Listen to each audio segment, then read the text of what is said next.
الله على الجمال. ده كان غدانا النهارده. تعالوا نشوف بقى احنا هنعمله ازاي. انا عملت شوربة لسان عصفور مغرق وفراخ.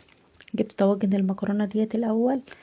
جبت لحمة مفرومة، طبعا اللحمة المفرومة احنا بنعرف نعصقها كويس، انا عصقتها كويس ببصل وفلفل الوان وتوابل، وزي ما انت حابه تحطي التوابل تضيفيها اللي انت حباها. عصقت اللحمه بالجمال والحلاوه دي. جبت مكرونه، المكرونه دي مش سلقاها، دي في الطاجن على قد ما ياخد، ما تكترش برضك عشان لما تستوي يبقى في مكان المكرونه تستوي فيه عشان ما تبقاش طريه منك. وزي ما انت شفت كده حطيت معلقتين لحمه مفرومه في قلب في الطبق في الطاجن الاول. حابه انت بقى تحطي اللحمه المفرومه وتقلبيها مع المكرونه، انت دي حريه شخصيه. بدهم معلقتين صلصه، قلبتهم كويس مع الميه مع التوابل بتاعتهم، وحطيتهم على المكرونه. ضفت عليهم معلقتين زيت، هنزل عليهم بمعلقتين زيت. سويت كويس زي ما انت شايفه. هدخلهم الفرن بقى واسيبهم لما يستووا براحتهم.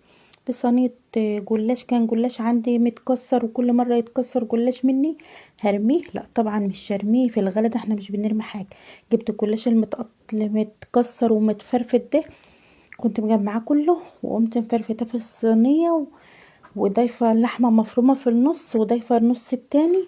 وقبل ما اضيف اللحمه المفرومه جبت كوبايه لبن عليها بيضه عليها سمنه عليها توابل، وقلبت ده كله وضفت على الجلاش الاول، وبعدين ضفت اللحمه، وبعدين ضفت الجلاش التاني، وبعدين ضفت عليه بقيت كميه اللي هي اللبن على البيضه على معلقه البيكنج باودر، كل ده على بعضه بقى بالشكل الجميل ده. طعمه تحفه، روعه روعه، ما شاء الله. صلوا على النبي حبيبي واذكروا الله.